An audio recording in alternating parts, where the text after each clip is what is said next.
Assalamualaikum warahmatullahi wabarakatuh dan salam sejahtera.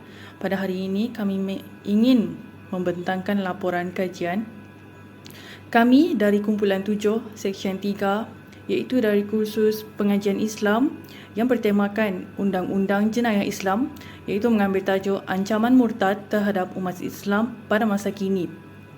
Sebelum kami memulakan pembentangan kami pada hari ini, kami ingin memperkenalkan ahli kumpulan kami. Assalamualaikum dan salam sejahtera. Saya Aisyah Nabila Zaitun dan nombor metrik saya DB220049. Assalamualaikum, nama saya Haikaula binti Ahmad Kamal, nombor metrik saya DI220036.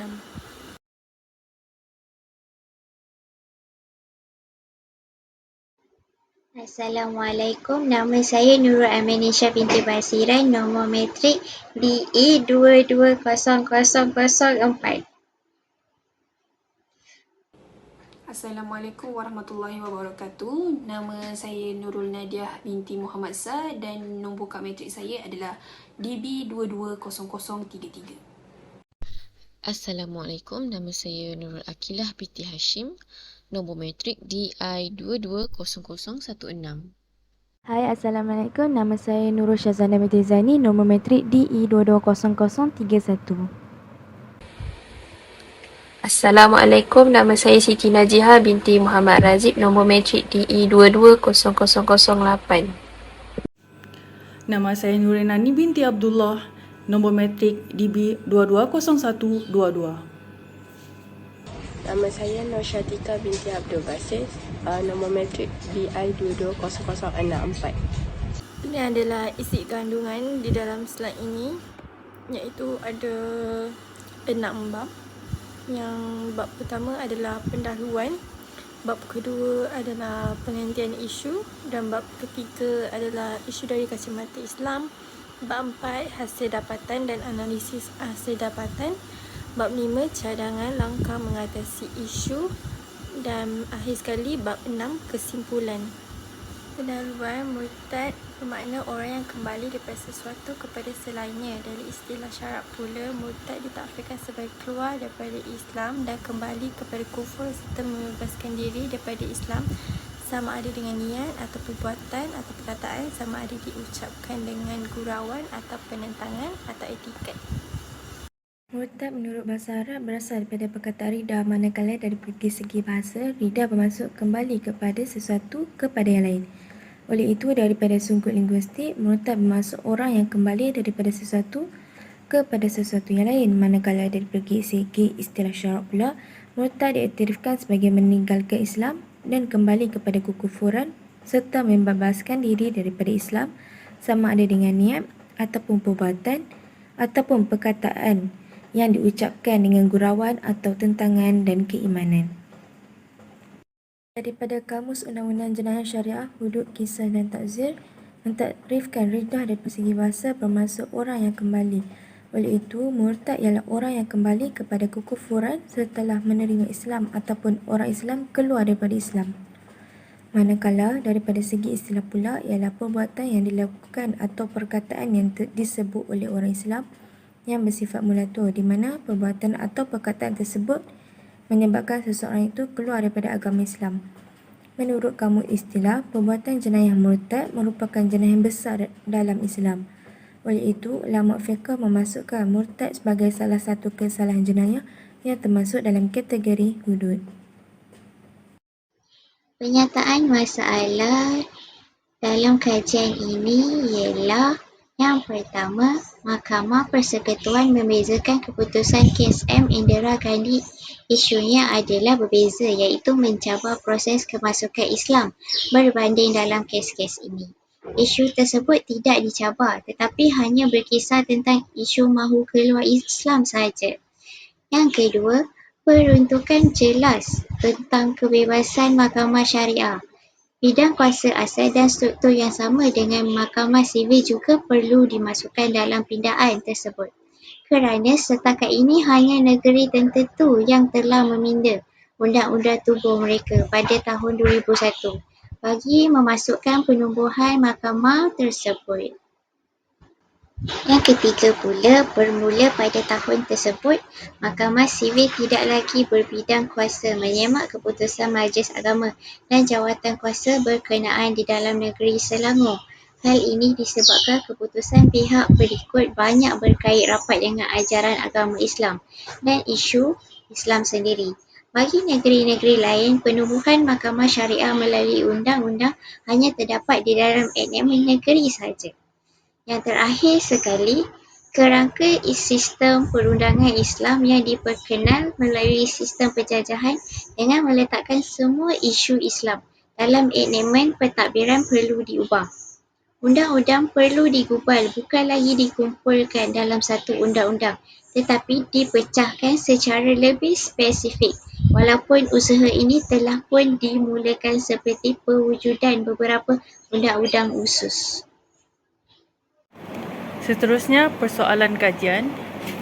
Persoalan kajian yang pertama iaitu mengapakah jejala murtad ini berlaku di kalangan masyarakat Islam.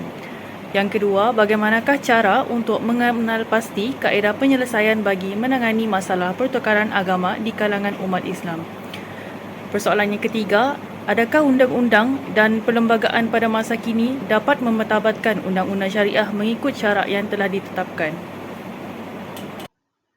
Objektif kajian yang ingin dilakukan ialah untuk mengenal pasti punca berlakunya gejala murtad di kalangan masyarakat Islam di negara ini. Yang kedua, untuk mengenal pasti kaedah penyelesaian yang telah dijalankan dalam menangani masalah pertukaran agama di kalangan umat Islam. Yang terakhir, untuk mencadangkan kaedah penyelesaian dalam menangani masalah pertukaran agama di kalangan Islam. Kami telah mengambil 3 kajian yang lepas untuk dijadikan sebagai rujukan kami tentang ancaman murtad terhadap umat Islam pada masa kini. Kajian pertama ialah penyebaran fahaman bertentangan akidah Islam di media sosial dari perspektif undang-undang dan syariah di Malaysia.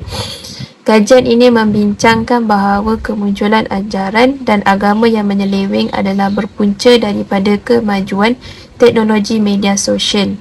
Kajian yang kedua pula ialah keperluan pembangunan pelan tindakan strategik bagi menangani ancaman ajaran menyeleweng di Malaysia. Kertas kajian ini menjadangkan pembangunan pelan tindakan strategik bagi menangani ancaman ajaran menyeleweng di Malaysia.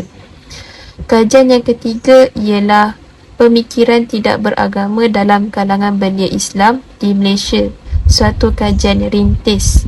Di dalam rujukan ini, pemikiran tidak beragama merujuk kepada satu istilah ketiadaan pegangan agama dan juga merupakan fahaman yang bertunjangkan humanism, secularism, pluralism dan liberalism.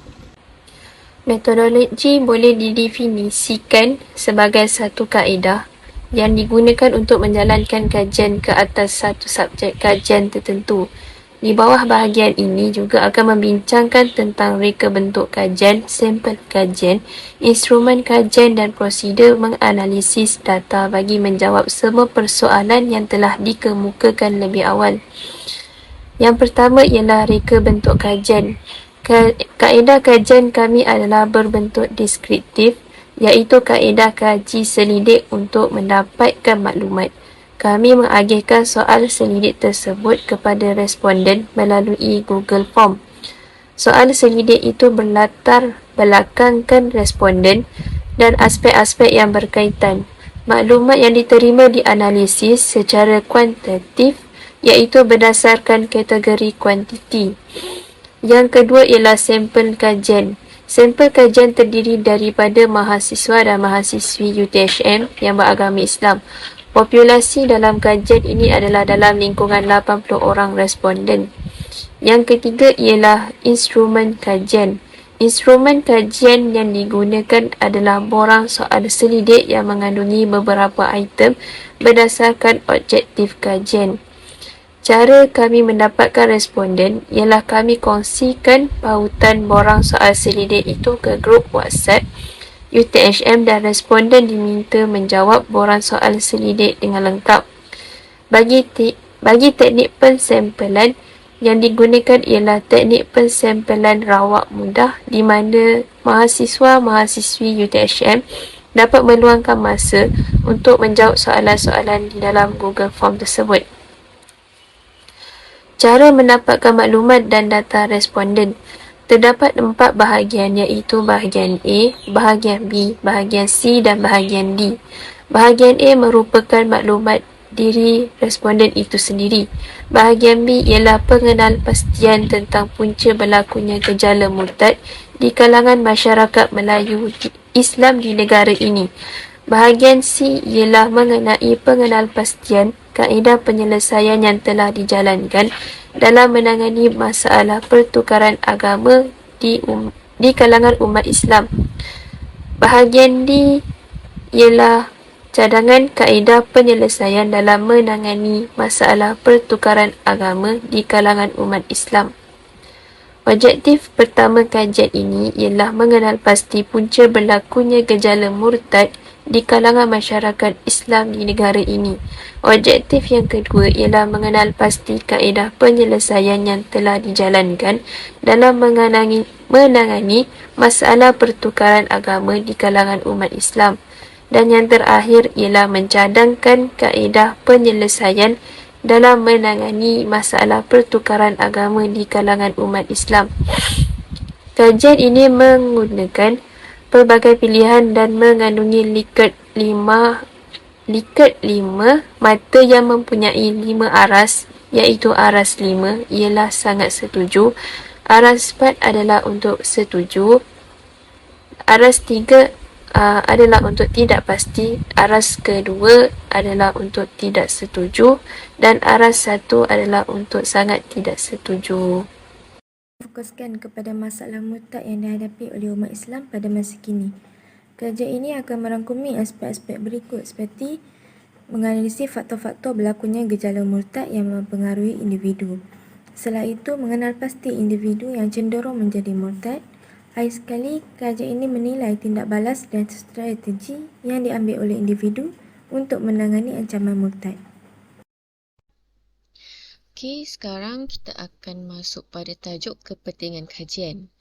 Melalui kajian ini, kita dapat mengetahui prinsip dan tujuan syariat Islam, di mana tujuan dari syariat Islam adalah untuk menjaga martabat seorang Muslim dan sebagai pembeza atau identiti seorang Muslim dibandingkan dengan penganut agama yang lain. Jadi, prinsip syariat Islam yang sentiasa mengutamakan unsur keadilan dan kasih sayang merupakan bahagian yang tak dapat dipisahkan dalam kehidupan. Selain itu, kita dapat mengetahui kesempurnaan ajaran Islam terhadap seluruh aspek kehidupan yang tercermin dalam peradaban umat yang agung terutama di masa kejayaannya. Penerapan syariat Islam bererti perhatian dan kepedulian negara dan masyarakat terhadap pendidikan, ilmu pengetahuan, ekonomi, akhlak, akidah, hubungan sosial, hukum dan aspek-aspek lainnya. Seterusnya adalah mengenai pengertian isu. Kita tahu bahawa fenomena ini merupakan isu yang sensitif dan menimbulkan kebimbangan di kalangan umat Islam kerana mereka melihat ia sebagai ancaman kepada kewujudan agama dan juga identiti mereka. Ancaman murtad ni boleh datang dari pelbagai faktor seperti pengaruh budaya barat yang semakin memasuki dan menggugat fahaman agama, isu pendidikan yang tidak mencukupi dalam membina kefahaman agama yang kukuh dan juga keadaan sosioekonomi yang sukar pada masa kini. Isu ini juga dirumitkan lagi dengan wujudnya gerakan-gerakan radikal dan juga keganasan yang melakukan serangan ataupun penindasan terhadap mereka yang dianggap sebagai murtad. Sikap tidak betul ansur yang berlaku dalam beberapa kes juga boleh memaksa seseorang untuk berpura-pura mempertahankan akidah mereka dalam Islam.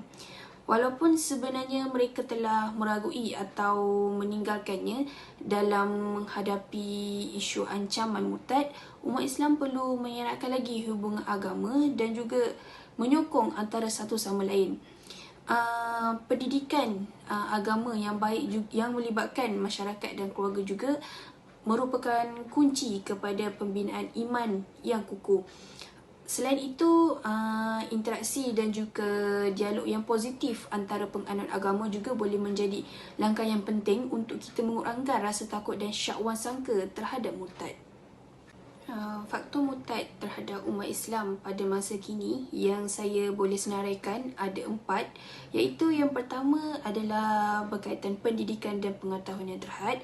Kerana kita tahu sesetengah orang mungkin meninggalkan agama Islam kerana mereka tidak memahami ajaran agama dengan baik atau terdedah kepada pandangan yang berbeza yang akan menimbulkan keraguan terhadap kepercayaan mereka. Yang kedua adalah mengenai pengaruh budaya dan persekitaran. Setengah individu mungkin merasa mereka terpaksa meninggalkan Islam kerana pengaruh budaya atau nilai sekular yang bercanggah dengan ajaran agama mereka. Yang ketiga adalah mengenai tekanan sosial. Individu yang mempertahankan akidah Islam, mereka mungkin menghadapi tekanan sosial daripada keluarga, rakan ataupun masyarakat di sekeliling mereka yang tidak menyokong atas pilihan agama mereka. Dan yang keempat adalah intoleransi dan diskriminasi, iaitu dalam sesetengah situasi, individu yang memilih agama Islam mungkin menghadapi sikap tidak bertoleransi ataupun diskriminasi yang boleh membawa kepada keraguan dan juga persoalan tentang kepercayaan mereka. Dan itu akan menjadi sedikit banyak membuatkan seseorang itu murtad dengan lebih mudah. Mengenai faktor-faktor ancaman murtad yang telah saya ketengahkan tadi, kita dapat melihat bahawa ancaman murtad terhadap umat Islam hari ini berkemungkinan akan lebih meningkat dengan perubahan sosial dan juga kesan globalisasi. Murtad boleh menjadi ancaman kerana ia boleh melemahkan integriti dan juga perpaduan umat Islam, dan boleh menjadi sasaran kepada propaganda dan juga keisafan oleh kumpulan atau individu bukan Islam yang mempunyai matlamat yang tersendiri ataupun yang tertentu. Oleh itu, menjaga akidah dan juga jati diri umat Islam adalah sangat penting dalam menjaga keutuhan dan juga kelestarian agama Islam ini. Daripada isu kacamata Islam, terbagi kepada 2, iaitu yang pertama, hukum murtad menurut Al-Quran dan Hadis. Menurut Al-Jabarin, hukuman terhadap bentuk murtad yang pertama adalah hukuman di akhirat dan tidak ada hukuman yang bersifat duniawi. Antara ayat yang terdapat di dalam Al-Quran adalah yang pertama, surah An-Nahl, surah ke-16 ayat 106 yang bermaksud, barang siapa yang kafir kepada Allah sesudah dia beriman, dia mendapat kemukaan Allah, kecuali orang yang dipaksa kafir padahal hatinya tetap tenang dalam beriman, ia tidak berdosa. Akan tetapi orang yang melapangkan dadanya untuk kekafiran, maka kebukaan Allah menimpanya dan baginya azab yang besar. Yang kedua adalah surah Al-Baqarah, surah kedua ayat 217 yang bermaksud, barang siapa yang murtad di antara kamu dari agamanya lalu dia mati dalam kekafiran, maka mereka itulah yang sia-sia amalannya di dunia dan di akhirat, dan mereka itu penghuni neraka, mereka kekal di dalamnya. Yang ketiga adalah surah Al-Nisa, surah keempat ayat 137 yang bermaksud, sesungguhnya orang-orang yang beriman kemudian kafir, kemudian beriman pula, kemudian kafir lagi, kemudian bertambah kafirnya, maka sesekali Allah tidak akan memberi ampunan kepada mereka dan tidak pula menunjuki mereka kepada jalan yang lurus. Menurut Al-Jabarin, ayat-ayat yang berikut di atas menjelaskan hukuman orang yang murtad adalah laknat dari Allah, malaikat dan umat Islam. Kebaikannya terjadi terhapus dan di akhirat mendapat siksa neraka. Yang kedua adalah hukuman murtad menurut ulama. Ulama mazhab Hanafi, Maliki, Syafi'i dan Hanbali berpendapat 2 orang yang murtad diberi kesempatan untuk bertaubat selama 3 hari dengan cara memberi penerangan agama kepadanya, khususnya tentang yang menyebabkan ia menjadi murtad. Apabila mereka taubat dan kembali kepada Islam, maka taubatnya diterima. Tetapi jika ia tetap pada kemurtadannya maka kepadanya dijatuhi hukuman mati. Pendapat mereka didasarkan kepada 3 alasan. Yang pertama, berdasarkan surah Al-Fat, surah ke-48 ayat 16 yang bermaksud, katakanlah kepada orang-orang Badui yang tertinggal, kamu akan diajak untuk memerangi kaum yang mempunyai kekuatan yang besar. Kamu akan memerangi mereka atau mereka menyerah, iaitu masuk Islam. Yang kedua, berdasarkan hadis riwayat Al-Bukhari, Al-Tirmizi, An-Nasai, Ibni Majah dan Ahmad dari jalur yang berbeza-beza. Yang pertama ialah barang yang bermaksud barang siapa yang berganti agama dia, maka bunuhlah dia. Yang kedua, yang bermaksud tidak halal darah seseorang Muslim yang bersaksi bahawa tidak ada Tuhan selain Allah dan bahawa saya adalah utusan Allah kecuali kerana salah satu dari 3, jiwa dengan jiwa, iaitu hukum qisas kerana membunuh, orang yang sudah berumah tangga berzina, dan orang yang memisahkan diri dari agama dan meninggalkan jamaah. Yang ketiga ialah berdasarkan ijma', sebagaimana dikemukakan oleh Ibni Abdul Al-Bar, Ibni Qudamah, Ibni Daki Al-Ai, Ibni Hamz dan Al-Nawawi, bahawa terdapat ijma' yang menyatakan orang yang murtad dihukum mati. Hal ini disimpulkan dari fakta sejarah di mana Abu Bakar, khalifah pertama, memerangi golongan yang murtad pada masa sahabat. Tetapi sebagaimana disebut, ternyata Umar radhiyallahu anhu sebagai sahabat utama Rasulullah SAW berpendapat hukumannya adalah penjara. Adapun Umar ibni Al-Khattab berkaitan dengan salah satu kasus murtad yang diajukan kepadanya, berpendapat bahawa orang yang murtad diajak untuk kembali kepada Islam. Tetapi jika ia tetap dalam kemurtadannya, maka ia dipenjarakan sampai kembali kepada agama Islam. Okey, baiklah, seterusnya saya akan membentangkan bab 4 iaitu hasil dapatan dan analisis hasil dapatan. Okey, bab ini membentangkan hasil dapatan kajian yang diperoleh menerusi instrumen soal selidik melalui Google Form yang dijalankan ke atas kumpulan responden yang disasarkan. Dapatan kajian ini dianalisis dengan huraian deskriptif bagi frekuensi, peratus serta bilangan bagi setiap bahagian dalam instrumen untuk mencapai keputusan terhadap objektif kajian yang digariskan. Soal selidik ini dijalankan secara rawak ke atas 80 orang responden di kalangan kumpulan sasaran, iaitu para pelajar yang sedang belajar di UTHM, iaitu Universiti Tun Hussein On. Okey, seterusnya untuk hasil dapatan objektif yang pertama iaitu mengenal pasti punca berlakunya jejala murtad di kalangan masyarakat Melayu Islam di negara ini. Okey, objektif ini terjawab kerana soal selidiknya menyatakan perkahwinan boleh menjadikan salah satu punca terhadap murtad kerana terpengaruh untuk bersama dan berkahwin. Maka ini dapat dirumuskan bahawa kebanyakan responden sangat bersetuju bahawa mereka sudah memahami tentang perkahwinan yang bertentangan dengan agama Islam dapat menjadi salah satu punca berlakunya jejala murtad dalam kalangan masyarakat. Kemudian, ini dapat mengungkapkan sesuatu yang bercanggah dengan pandangan Islam mampu menjatuhkan murtad. Sebarang perkataan yang jelas boleh membawa kepada kufur adalah dihukum kufur ataupun ridah orang yang mengucapkannya. Yang terakhir, berikutan soalan daripada soal selidik tersebut. Perlakuan seseorang yang beragama Islam melakukan perkara yang bercanggah daripada agama Islam boleh menyebabkan seseorang itu terjatuh hukum murtad. Sebagai contoh, perbuatan seperti seorang Muslim yang sengaja meninggalkan solat fardu 5 waktu dengan disertai keyakinan bahawa solat itu tidak wajib ke atasnya, maka dia termasuk orang yang murtad dari agama Islam. Seterusnya, melalui hasil dapatan objektif yang kedua, iaitu mengenal pasti kaedah penyelesaian yang telah dijalankan dalam menangani masalah pertukaran agama di kalangan umat Islam, iaitu undang-undang dapat mengawal seseorang daripada melakukan perkara yang boleh melampaui batas hukum syarak, iaitu penguatkuasaan undang-undang. Murtad dapat menangani masalah pertukaran agama di kalangan umat Islam.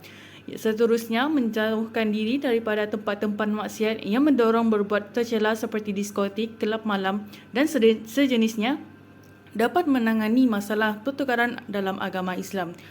Yang terakhir, mempelajari agama Islam dengan sebaik-baiknya melalui kegiatan menghayati, meyakini dan mengamalkan dapat menangani masalah pertukaran agama di kalangan umat Islam. Sebagai seorang Muslim, kita perlulah memperkuatkan iman kita agar kita dapat menghindari diri daripada terjebak dalam jejadah ini.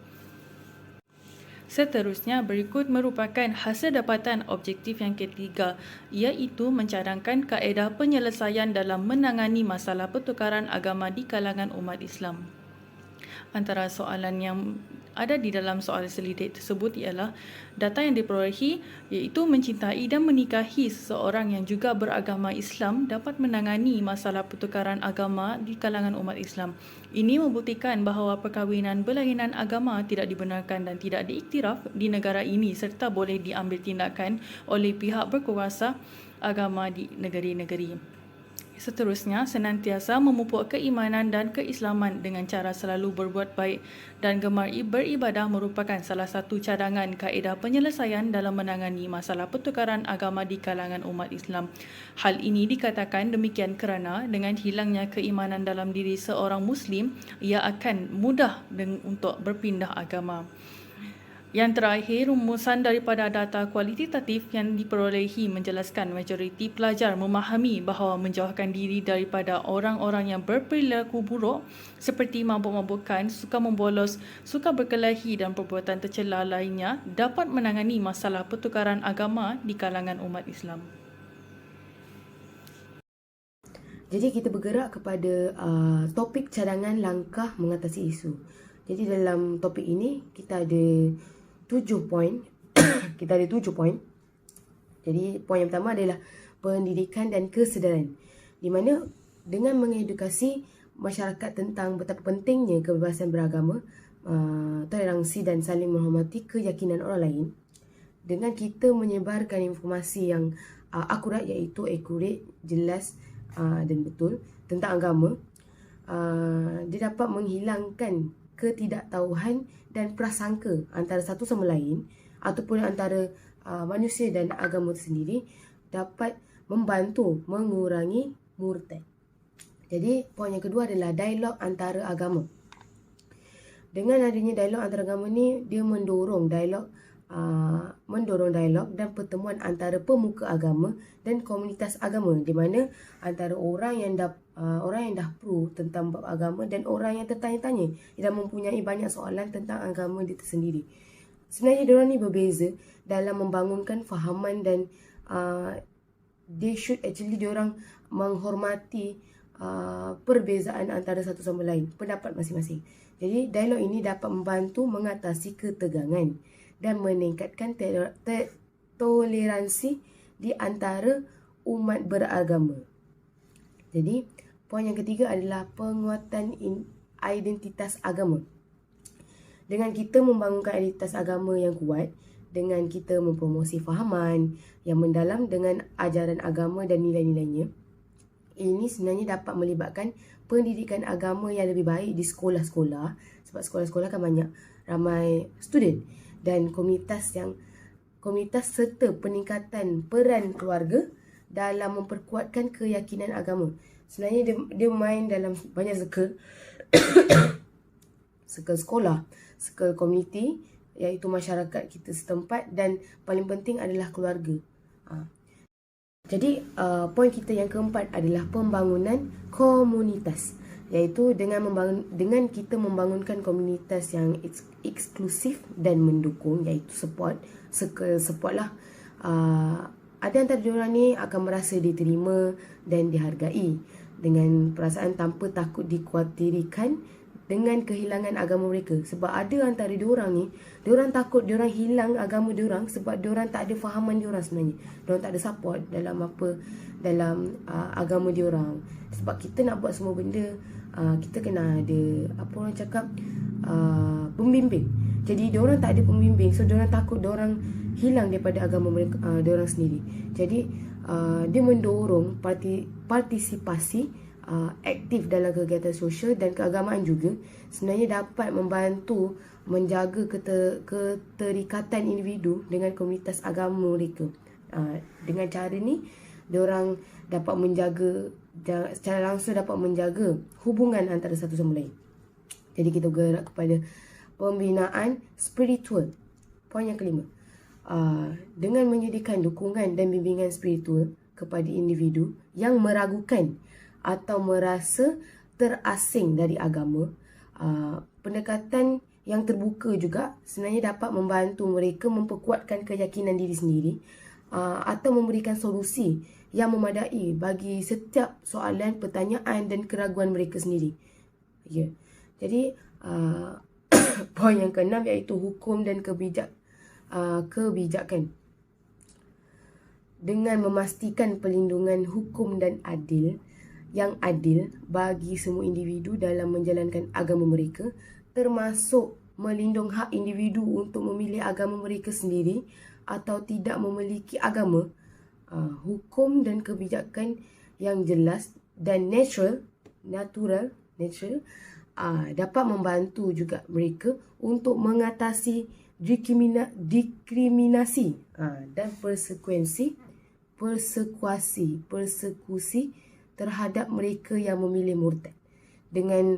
Bila kita melindungi hukum yang adil antara manusia, antara individu ni juga sebenarnya dapat mengatasi diskriminasi, iaitu dapat mengurangkan kes-kes murtad sebenarnya, orang yang memilih murtad. Jadi poin yang terakhir adalah penyelesaian konflik. Poin yang ketujuh adalah penyelesaian konflik, di mana dengan pendekatan yang holistik juga, iaitu berkelanjutan, adalah sebenarnya salah satu kunci untuk mengatasi isu murtad dengan damai dan membangunkan masyarakat yang lebih inklusif dan bertoleransi. Jadi kesimpulan utama bagi tajuk murtad ini adalah sangat pentingnya untuk kita memperkuatkan perfahaman dan keyakinan agama dalam kalangan umat Islam. Benda ini, bila kita faham tentang apa yang kita nak belajar, benda apa yang kita nak terapkan dalam hidup, benda tu actually sangat membantu kita untuk menjauhi murtad. Sebab kita tahu apa yang kita buat. Sebenarnya dah kita tahu apa yang baik, apa yang buruk. Ini sebenarnya perkara ini dapat dicapai melalui pendidikan agama yang mendalam. Macam saya cakap tadi, daripada segi cikgu-cikgu ajar student dekat sekolah, daripada segi komunitas, dan yang paling penting iaitu kekeluargaan, iaitu kepala keluarga mengajar ahli keluarga tentang ilmu agama. Seterusnya pembinaan spiritual dan perfahaman yang kuat tentang ajaran Islam. Dengan memperkuatkan keyakinan dan pengetahuan agama Islam, umat Islam dapat menghadapi ancaman murtad dengan keyakinan yang kukuh. Sebab bila kita dah tahu kebaikan, apa yang kita belajar, keindahan sesuatu ilmu, lepas tu ada moral support daripada circle sendiri, benda tu actually dapat membantu kita nampak sebenarnya dalam hidup kita ni, indah sebenarnya agama Islam ni. Sebab kita faham apa yang kita belajar dan kita tahu kebaikan dia. Kita nampak perubahan hidup kita daripada manusia yang jahil, and kita belajar ilmu agama ni, dan kita duduk dalam circle yang support lagi dalam perfahaman agama. Jadi itu saja daripada saya, Aisyah Nabila Zaitun.